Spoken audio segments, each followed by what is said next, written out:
Students, good morning. आइए हम लोग पूरे आज उत्साह से, पूरे जोश से, पूरे उमंग के साथ, पूरी ऊर्जा के साथ लगते हैं आज इस ऑनलाइन क्लास में। और आज बहुत ही सिंपल टॉपिक के बारे में हम लोग डिस्कस करेंगे। 10th क्लास का दूसरा चैप्टर अम्ल और क्षारक की बात कर रहे थे। और अम्ल और क्षारक की बात में बहुत ही सिंपल चैप्टर चल रहा था लवण के बारे में कि लवण क्या होता है। बच्चों, ये पता चला था कि अम्ल और क्षारक की परस्पर अभिक्रिया होती है जब, तो एक नया उत्पाद जो प्राप्त होता है उसी को लवण कहते हैं। ये परिभाषा सामने आई थी। और उसके बाद हम लोग पढ़ रहे थे कि लवण कितने प्रकार के होते हैं। तो ये स्पष्ट बात सामने आई कि लवण 3 प्रकार के होते हैं। अम्लीय लवण होता है, क्षारीय लवण होता है, उदासीन लवण होता है। और ये कॉन्सेप्ट जो है तीनों टाइप के लवण का, वो रिएक्शन करने वाले एसिड और बेस पर डिपेंड कर रहा है। एसिड यदि प्रबल है, बेस यदि दुर्बल है, तो जो प्रबल होता है उसी का प्रभाव लवण पर पड़ता है, वही नेचर का लवण बनता है। यदि अम्ल प्रबल है तो वो अम्लीय लवण बनेगा, यदि क्षारक प्रबल है तो वो क्षारीय लवण बनेगा, और यदि दोनों प्रबल है तो वो फिर उदासीन लवण बनेगा। इस विचारधारा के साथ तीनों को डिफाइन किया गया और हम लोग इसी बात को बोर्ड पर समझने की कोशिश करते हैं एग्जाम्पल के साथ। बहुत सहज तरीके से, बहुत सरल तरीके से इसको सुनते जाना है, समझते जाना है, दिमाग में सेट करते जाना है। ये कोई बहुत कठिन टॉपिक के अंदर इन्वॉल्व नहीं है। तो आइए हम लोग यहाँ पर लिखे हुए there are 3 types of salt. First acidic salt अम्लीय लवण, दूसरा बेसिक साल्ट क्षारीय लवण, न्यूट्रल साल्ट उदासीन लवण। और अब ये तीनों टाइप के लवण जो है वो अम्ल और क्षारक की अभिक्रिया से तो लवण बनता ही है, लेकिन अम्ल और क्षारक की प्रबलता और दुर्बलता के कारण लवण की बात होती है। तो जब अम्लीय लवण बनाने के लिए, अम्लीय लवण प्राप्त करने के लिए प्रबल अम्ल होना चाहिए और दुर्बल क्षारक होना चाहिए। जब किसी रिएक्शन में प्रबल अम्ल की अभिक्रिया हो, दुर्बल क्षारक की अभिक्रिया हो आपस में, तो प्रबलता किसकी है बताओ? तो प्रबलता अम्ल की है, तो निश्चित ही लवण पर अम्ल का प्रभाव रहेगा और उसे अम्लीय लवण कहेंगे। इसी विचारधारा के साथ, इसी कॉन्सेप्ट को फॉलो करते हुए आगे हम लोग बात करेंगे कि प्रबल क्षारक कैसे मिलेगा, ये प्रबल लवण क्षारीय लवण कैसे मिलेगा। तो क्षारीय लवण प्राप्त करने के लिए हम लोगों को अम्ल दुर्बल लेना पड़ेगा और क्षारक को प्रबल लेना पड़ेगा। प्रबलता क्षारक की होगी तो लवण पर प्रभाव भी क्षारक का होगा, और इस तरह से वो क्षारीय लवण प्राप्त होगा। इसलिए क्षारीय लवण प्राप्त करने के लिए दुर्बल अम्ल और प्रबल क्षारक की अभिक्रिया होती है। और जब न्यूट्रल साल्ट प्राप्त करना हो तो दोनों स्ट्रॉन्ग होना चाहिए। दोनों स्ट्रॉन्ग होने के बाद अभिक्रिया के उपरांत जो लवण मिलता है, दोनों एक दूसरे के इफेक्ट को नष्ट कर देते हैं, दोनों का प्रभाव चला जाता है, और इस तरह से फिर वो उदासीन लवण के रूप में हमें प्राप्त होता है। इसलिए बच्चों, उदासीन लवण प्राप्त करने के लिए प्रबल अम्ल और प्रबल क्षारक की अभिक्रिया होती है। एक छोटा सा सवाल उठता है यहाँ पर कि दुर्बल अम्ल और दुर्बल क्षारक की अभिक्रिया होगी तो क्या होगा। तो सबसे पहले क्या होगा, इसका उल्लेख तो हुआ नहीं है। इसका उल्लेख विशेष रूप से किसी भी किताब में नहीं हुई है, लेकिन अपना कॉमन सेंस लगाओ, क्या होना चाहिए, क्या होता होगा। तो दुर्बल अम्ल और दुर्बल क्षारक की अभिक्रिया जब होगी तो सबसे पहले रेट ऑफ रिएक्शन बहुत स्लो होगा, बहुत स्लो होगा। और बहुत स्लो होने के बाद साल्ट तो मिलेगा ही किसी न किसी प्रकार का, लेकिन उस साल्ट को किसी क्लास में नहीं रखा गया, क्योंकि बहुत लंबी अभिक्रिया के बाद, बहुत लंबे ड्यूरेशन तक अभिक्रिया चलती है और उसके बाद लवण प्राप्त होता है।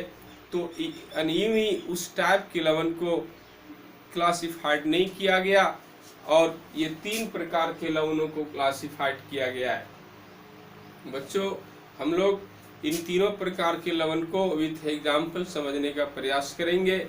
तो आइए हम 2-2 एग्जाम्पल यहाँ पर लेते हैं, और जिस प्रकार से हम 2-2 एग्जाम्पल लेंगे उस प्रकार से आप कई एग्जाम्पल और ले सकते हैं। मुख्य रूप से दिमाग में सेट करते जाना है, क्योंकि मैथ, फिजिक्स, केमिस्ट्री इन तीनों सब्जेक्ट की पढ़ाई में बड़ी बात होती है बच्चों को समझना और बच्चों को समझाना। क्योंकि बताने वाला क्या बता रहा है, कैसा बता रहा है, वो मायने नहीं रखता। बताने वाला कितना कॉन्सेप्ट क्लियर रख कर बता रहा है, ये भी मायने नहीं रखता।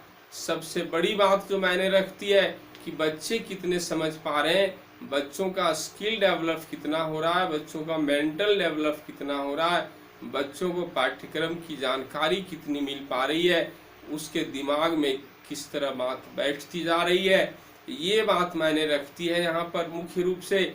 और इस बात को यहाँ पर तरजीह देने के लिए, इस बात को इम्पोर्टेंट समझने के लिए स्टूडेंट का एटीट्यूड भी काम आता है कि आप बिल्कुल सिंपल एटीट्यूड के साथ, ये बहुत सिंपल है, इस एटीट्यूड के साथ आप जुड़े रहे, आपका सिंपल हो जाएगा।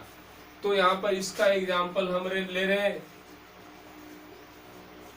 एक बात का ध्यान देंगे, जिन बातों को हम बार बार रिपीट करेंगे समझिएगा उस बात का इम्पोर्टेंस थोड़ा खास है। इमी मेरे मुंह से वो बात बार बार रिपीट नहीं होगी, लेकिन जिस बात का वजूद रहेगा, जिस बात का इम्पोर्टेंस रहेगा, थोड़ा जो बात खास रहेगी, वही बात मेरे मुंह से बार बार निकलेगी। उसको उसी रूप में गेन करना है कि बार बार क्यों कही जा रही है, क्योंकि बेवजह कोई बात नहीं होती है क्लास में। तो एग्जाम्पल हम एसिडिक साल्ट का लेते हैं। परवल अम्ल को लिया है मैंने।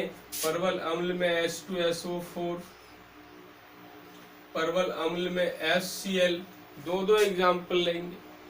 और दुर्बल क्षारक ले रहे हैं। दुर्बल क्षारक में कॉपर हाइड्रोक्साइड, लेड हाइड्रोक्साइड दुर्बल क्षारक में ले रहे हैं, ये दोनों को लिया। एल्यूमिनियम हाइड्रोक्साइड भी, आयरन हाइड्रोक्साइड भी दुर्बल क्षारक, अमोनियम हाइड्रोक्साइड भी कोई भी ले सकते हैं। तो हमने यहाँ 2 लिया, और ये दोनों की रिएक्शन से जो लवण बनेगा, अम्लीय लवण होगा। लवण क्या बनेगा? कॉपर सल्फेट बनेगा। लवण में कॉपर सल्फेट और अम्ल क्षारक की अभिक्रिया होती है तो जल भी बनता है। ये तो पहले ही बात कर चुके हैं कि जल भी बनता है। तो अम्ल और क्षारक की अभिक्रिया से जल भी बनेगा। ये जो लवण है वो एसिडिक है, एसिडिक साल्ट है। एक और एग्जाम्पल, हाइड्रोक्लोरिक एसिड के साथ लेड हाइड्रोक्साइड को लिया तो ये लेड क्लोराइड मिलेगा। Lead chloride PbCl2, lead chloride, और वाटर भी मिलेगा यहाँ पर। ये भी एसिडिक साल्ट है। तो इस तरह से एसिडिक साल्ट का एग्जाम्पल ये हुआ दोनों। अब हम लोग बेसिक साल्ट का एग्जाम्पल लेते हैं। बेसिक साल्ट का एग्जाम्पल में दुर्बल अम्ल होना चाहिए और प्रबल क्षारक होना चाहिए। एसिड वीक होना चाहिए। वीक एसिड में किसको ले लें वीक एसिड में? चलिए एक कार्बोनिक एसिड को ले लेते हैं और एक एथेनोइक एसिड को ले लेते हैं। तो एक कार्बोनिक एसिड H2CO3 और एक ethanoic acid CH3COOH, ethanoic acid CH3COOH, ये कार्बोनिक एसिड H2CO3, ये दोनों वीक एसिड है। जिस एसिड में कार्बन हो वीक एसिड होता है वो, क्योंकि बहुत सारे एसिड में कार्बन नहीं होता। मिनरल एसिड में कार्बन नहीं होता, इनऑर्गेनिक एसिड होता है, वो यूजुअली स्ट्रॉन्ग होता है। लेकिन खाने पीने वाली चीज़ें जितनी भी हैं जो खट्टी लगती हैं, चाहे वो इमली हो, नींबू हो, टमाटर हो, सेब हो, संतरा हो, इस तरह के जो खट्टे पदार्थ हैं, दही हो, आचार हो, कुछ भी जो खट्टे पदार्थ है उसमें जो वो टेस्ट है, साउरी टेस्ट है, जो खट्टा स्वाद है, ड्यू टू एसिड है। क्योंकि अम्लों का ही स्वाद खट्टा होता है, अम्ल की वजह से ही उसका स्वाद खट्टा है। तो उन सब में कोई ना कोई टाइप का अम्ल पाया जाता है, कोई ना कोई नाम का अम्ल पाया जाता है, और जो भी नाम का अम्ल पाया जाता है वो ऑर्गेनिक, वो कार्बन युक्त रहता है, उसमें कार्बन निश्चित रूप से मौजूद रहता है। तो यहाँ पर वो सारे एसिड वीक एसिड होते हैं। हमने यहाँ H2CO3 और CH3COOH को लिया, कार्बोनिक एसिड और एथेनोइक एसिड को लिया। और यहाँ पर अब हम लोग परवल क्षारक को लेंगे। चूंकि क्षारीय लवण का एग्जाम्पल लिख रहे हैं तो परवल क्षारक में किसको लें? परवल क्षारक में सोडियम हाइड्रोक्साइड को लेते हैं और कैल्शियम हाइड्रोक्साइड को लेते हैं। ये दोनों परवल क्षारक हैं, सोडियम हाइड्रोक्साइड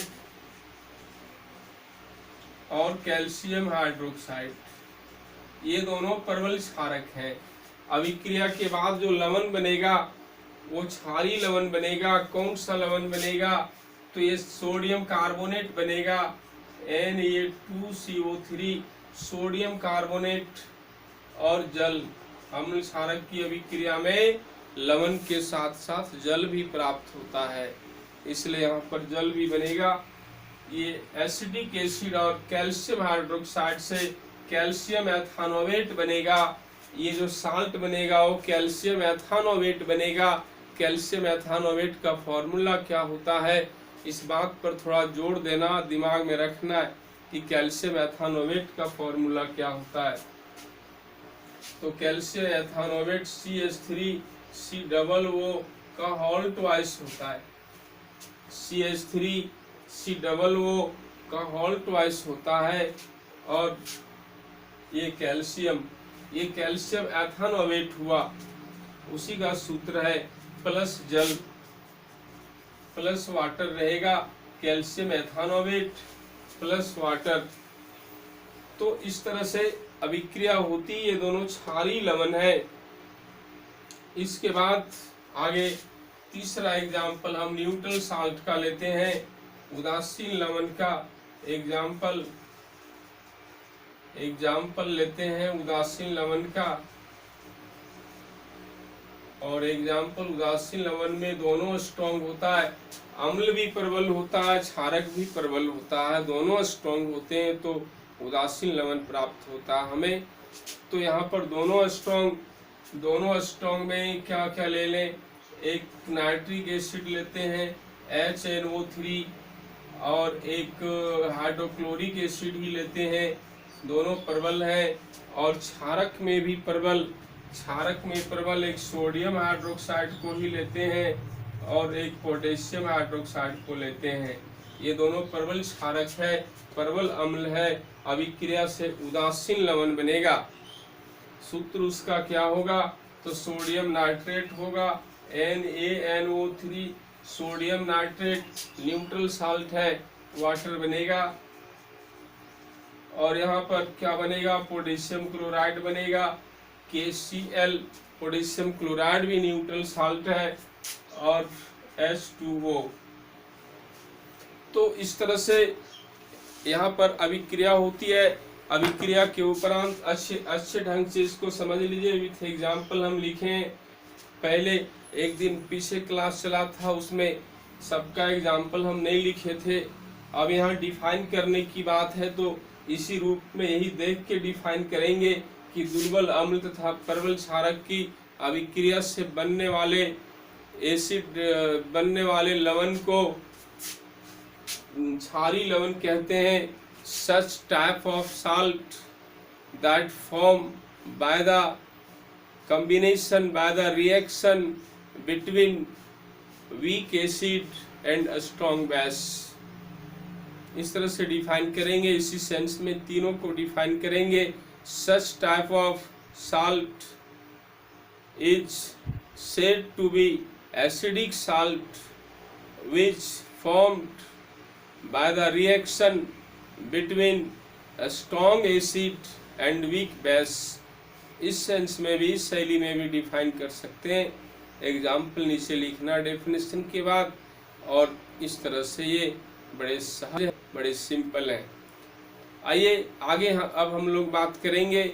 इस साल्ट की बात को करने के बाद हम आपको कहे थे कि पीएच मान का बात करना है।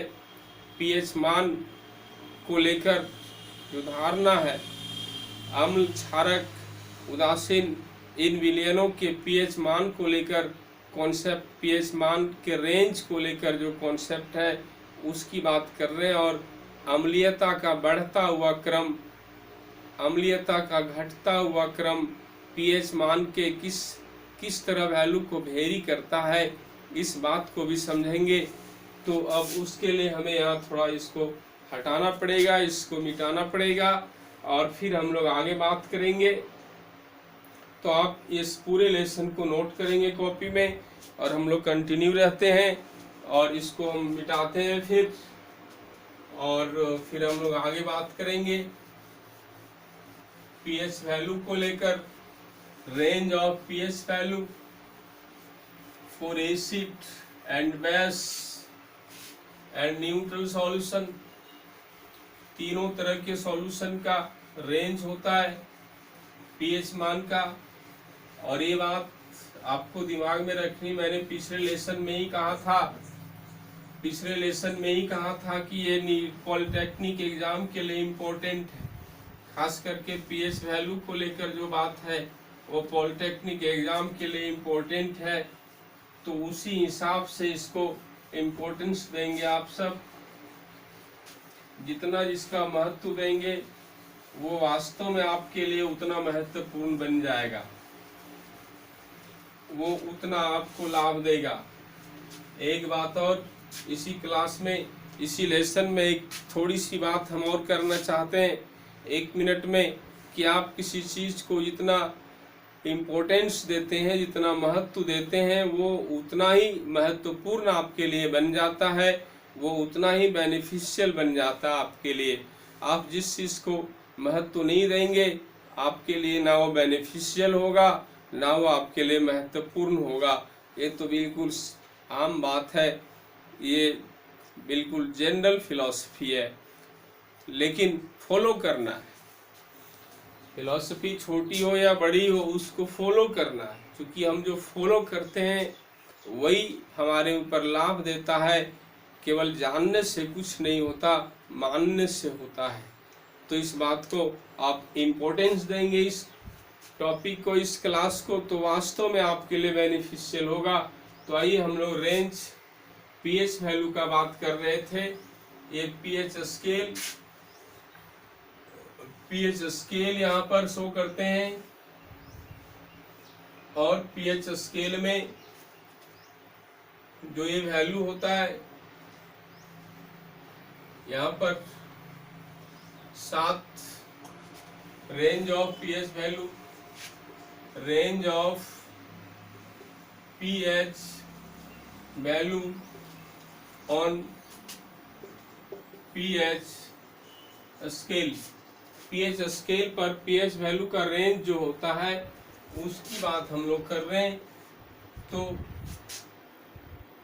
7 वहां पर दिए, यहाँ 0 से स्टार्ट हुआ और लास्ट 14 तक होता है। पीएच वैल्यू किसी भी सॉल्यूशन का 0 से कम नहीं होता कभी नेगेटिव में, और 14 से ज़्यादा भी नहीं होता, 0 to 14 होता है। यहाँ बीचों बीच मिड पॉइंट के रूप में 7 है, तो 1 2 3 4 5 6 7 8 9 10 11 12 13 14 1 2 3, आइए नोट करते हैं, 1 2 3 4 5 6 7 8 9 10 11 12 13 14। चलिए, ये 14 वैल्यू यहाँ तक हुआ, 0 to 14 पीएच मान का रेंज इससे ज़्यादा नहीं, ये मिड पॉइंट। इसका पीएच वैल्यू 7 होता है। वो न्यूट्रल वैल्यू उदासीन विलयनों का होता है, जिसका वैल्यू पीएच मान 7 होता है, वो उदासीन विलयन है, ना अम्ल है ना क्षारक है। जल की प्रकृति कैसी है? शुद्ध जल। जल कहने का मतलब जल कहने का मतलब tap water, sea water, well water, river water, lake water. No, water means water, pure water, distilled water, only H2O। तो ये जल जो है उदासीन है, ना अम्ल होता है ना क्षार होता है। इसके थ्रू करंट फ्लो नहीं होता, ये आयनित नहीं होता। एक पहले ही सवाल में आया हुआ था, आप लोगों ने सबने बनाया भी, इसको पढ़ा भी, कि शुद्ध जल धारा का चालन नहीं करता, लेकिन वर्षा का जल करता है। वजह क्या है? वर्षा का जल अम्लीय होता है, अम्लीय होने की वजह से आयनित होता है, और आयनित होने की वजह से आवेशों का प्रवाह होता है, मीन्स धारा का चालन होता है। लेकिन शुद्ध जल में कोई आवेश नहीं होता, कोई आयन नहीं होता, न अम्लीय होता है न क्षारकीय होता है। शुद्ध जल तो उदासीन होता है, कोई आवेश नहीं होता, जिसकी वजह से धारा का चालन नहीं होता है। और धारा का चालन नहीं होता है, यही रीजन लिखना वहाँ पर। तो यहाँ पर शुद्ध जल का पीएच वैल्यू कितना होता है? तो 7 होता है, 7। जो विलयन ना अम्ल होगा ना क्षारक होगा, उदासीन होगा, उस विलयन का पीएच वैल्यू, उस पदार्थ का पीएच वैल्यू 7 होगा। तो यहाँ पर 7 जिसका होता है उदासीन विलयन, और 7 से कम जिसका होता है इधर वो अम्लीय विलयन होते हैं, अम्लीय होता है। और 7 से ज्यादा जिसका होता है वो क्षारकीय होते हैं। 7 से ज्यादा होता है वो क्षारकीय होते हैं। तो यहाँ पर अम्लीयता का जो वेरिएशन है, उसका इफेक्ट का जो घटने बढ़ने का, तो पीएच मान जितना कम होगा उतना एसिडिक नेचर उसका ज्यादा होगा, उतना स्ट्रॉन्ग एसिड होगा। और जैसे जैसे पीएच वैल्यू बढ़ते जाएगा, 1, 2, 3, 4 बढ़ते जाएगा, अम्लीयता घटते जाती है। यानी पीएच मान कम होता है तो ज़्यादा अम्लीय होता है, पीएच मान बढ़ते जाता है तो अम्लीयता घटते जाती है। और इस तरह से बढ़ते जाए और घटते जाएगा। तो यहाँ पर अम्लीयता सबसे ज़्यादा, यहाँ अम्लीयता सबसे ज़्यादा, थोड़ा कम और थोड़ा कम और थोड़ा कम और थोड़ा कम, धीरे धीरे कम होते जाता है, ये धीरे धीरे कम होते जाता है, अम्लीयता घटते जाती है। और इस तरह से पीएच मान 7 तक पहुंच जाता है तो 0, एसिडिक नेचर 0, बेसिक नेचर भी 0। लेकिन जैसे ही 7 के बाद आगे बढ़ता है वो बेसिक नेचर बढ़ते जाता है, बेसिक नेचर धीरे धीरे बढ़ते जाता है। और फिर ये बेसिक नेचर बढ़ रहा है, धीरे धीरे क्षारीय प्रकृति धीरे धीरे बढ़ रही है। इस तरह से बढ़ते जाता है क्षारीय प्रकृति। ये अम्लीयता है, एसिडिक नेचर वेरी कर रहा है, और ये बेसिक नेचर वेरी कर रहा है। तो इस तरह से इस पर एक सवाल भी प्रिंट है, एक क्वेश्चन भी लिखा हुआ आपकी किताब में, 10वीं क्लास की किताब में, कि 5 विलयन ABCDE दिए गए हैं, जिसका पीएच मान क्रमशः कुछ दिया हुआ है। 5 विलयन है जिसका पीएच मान कुछ दिया हुआ है। आपको अम्लीयता के घटते क्रम में या बढ़ते क्रम में अरेंज करने को कहा है, या पर्टिकुलर सवाल पूछा कि विलयन डी की प्रकृति क्या होगी, विलयन सी की प्रकृति क्या होगी, विलयन ए और बी इन दोनों में कौन ज्यादा अम्लीय है। सवाल इससे तरह तरह के हो सकते हैं, लिखा हुआ भी है, पूरी तरह से अक्षरशः सवाल सेंस में नहीं, दिमाग में नहीं आ रहा है, आ जाएगा दिमाग पर जोर डालेंगे तो, लेकिन अभी जोर नहीं डालेंगे। चलिए, फिर इस तरह का सवाल जो है सो वहां पर लिखा हुआ है, अम्लीयता के इन विलयनों को अम्लीयता के घटते क्रम में सजाइए, वगैरह वगैरह तरह तरह के सवाल।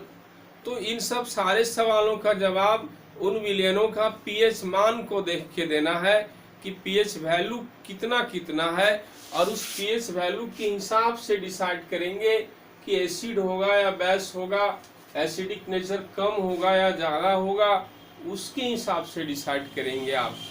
एक और सवाल आज आया हमें, लिखा हुआ है कि क्या क्षारकीय विलयनों में हाइड्रोजन आयन होता है, और यदि हाइड्रोजन आयन होता है तो वो अम्लीय क्यों नहीं होता? क्योंकि आर्हेनियस ने कहा था कि जिस विलयन में हाइड्रोजन आयन होता है वह विलयन अम्लीय विलयन कहलाता है, उसका नेचर एसिडिक होगा। सवाल यहाँ पर किया जा रहा है कि क्या क्षारकों में, क्षारक जो ऑलरेडी बेस है, ऑलरेडी जो लाल लिटमस को नीला करता है, ऑलरेडी जिसका स्वाद बाइटर है, कड़वा स्वाद है, ऑलरेडी जिसमें हाइड्रोक्सिल आयन है, ऑलरेडी जो क्षारक है उसमें हाइड्रोजन आयन होता है। सवाल पूछा, यदि होता है तो अम्लीय क्यों नहीं होता? तो आपको जवाब लिखना है कि उसमें भी हाइड्रोजन आयन होता है, क्योंकि कोई भी विलयन हो, हाइड्रोजन आयन, हाइड्रोक्सिल आयन, दोनों तरह के आयन होंगे। अब बात नहीं कि एक की अधिक मात्रा होती है और एक की बहुत कम मात्रा होती है, लेकिन आयन दोनों टाइप के होते हैं। जिसकी अधिक मात्रा होती है उसी का नेचर देखा जाता है, उसी का नेचर शो होता है। तो क्षारकों में हाइड्रोजन आयन होता है, लेकिन फिर भी वो अम्लीय नहीं होता। इसलिए नहीं होता कि हाइड्रोक्सिल आयन के कंपैरिजन में हाइड्रोजन आयन की मात्रा बहुत कम होती है। हाइड्रोक्सिल आयन के कंपैरिजन में हाइड्रोजन आयन की मात्रा बहुत कम होती है। आप एग्जाम्पल ले लो, 2 लीटर पानी में 400 ग्राम चीनी को घोलेंगे। 400 ग्राम चीनी, 5 लीटर पानी लेते हैं, 5 लीटर पानी में 400 ग्राम चीनी को घोलेंगे और उसी में 10 ग्राम नमक भी डाल देंगे। तो क्या हमें वो नमकीन लगेगा या मीठा लगेगा? ये सोचने वाली बात है। 5 लीटर पानी है, 400 ग्राम चीनी डाला, 10 ग्राम नमक डाला, नमकीन लगेगा कि मीठा लगेगा? सीधा जवाब सबका आएगा कि मीठा लगेगा। लेकिन क्या मीठा लगेगा तो उसमें नमक नहीं है क्या? क्या जवाब देंगे कि नमक है। तो फिर नमकीन क्यों नहीं लगता?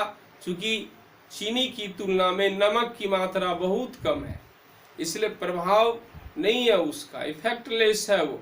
मात्रा जिसकी ज्यादा है वो उसका इफेक्ट देखा जा रहा है। तो इसी तरह के सवाल क्षारक है, क्षारकीय विलयन है, हाइड्रोक्सिल आयन है प्रचुर मात्रा में। अब उसमें हाइड्रोजन आयन भी है लेकिन बहुत कम मात्रा में, इसलिए हाइड्रोजन आयन का कोई इफेक्ट नहीं है। तो इस तरह का सवाल एक रिवर्स क्वेश्चन, फिर क्या अम्लीय विलयनों में हाइड्रोक्सिल आयन होता है? यदि होता है तो क्षारकीय क्यों नहीं होता? वही टाइप का क्वेश्चन। अम्लीय विलयनों में भी हाइड्रोक्सिल आयन होते हैं लेकिन बहुत कम मात्रा में। हाइड्रोजन आयन के कंपैरिजन में हाइड्रोक्सिल आयन की सांद्रता बहुत कम होती है और इस वजह से उसका इफेक्ट नहीं होता, इस वजह से वो क्षारकीय नहीं होता। तो इस टाइप के सवाल बच्चों समझना है, लिखा हुआ आपकी किताब में ये सवाल, वहाँ से डील कर लेंगे और ये टॉपिक पर पूरी तरह से दिमाग सेट करेंगे। इसके पहले वाले टॉपिक पर सेट करेंगे और हम लोग आगे पीएच मान को डिफाइन करेंगे, negative log of concentration of hydrogen ion which present in any solution is called pH value of the solution। तो यहाँ पर ये सवाल pH मान किसे कहते हैं, pH मान से क्या समझते हैं, तो किसी विलयन में उपस्थित हाइड्रोजन आयन की सांद्रता के ऋणात्मक लॉगरिथम को उसका pH मान कहते हैं। डेफिनेशन है। अब उसको हम रिप्रेजेंट कैसे करेंगे, सिंपली उसको हम एज ये फॉर्म लिखते हैं, pH is equal to minus log of concentration of hydrogen ion. तो ये बात pH वैल्यू के लिए मिला, और इस बात पर न्यूमेरिकल भी होते हैं, आपके क्लास में नहीं है, 10th क्लास में न्यूमेरिकल इस पर डिपेंड नहीं है, लेकिन इस पर न्यूमेरिकल भी होता है। तो हम लोग इसका थोड़ा एक्सप्लेन करेंगे कि ये लॉग क्या होता है, लॉग के रूल्स क्या है।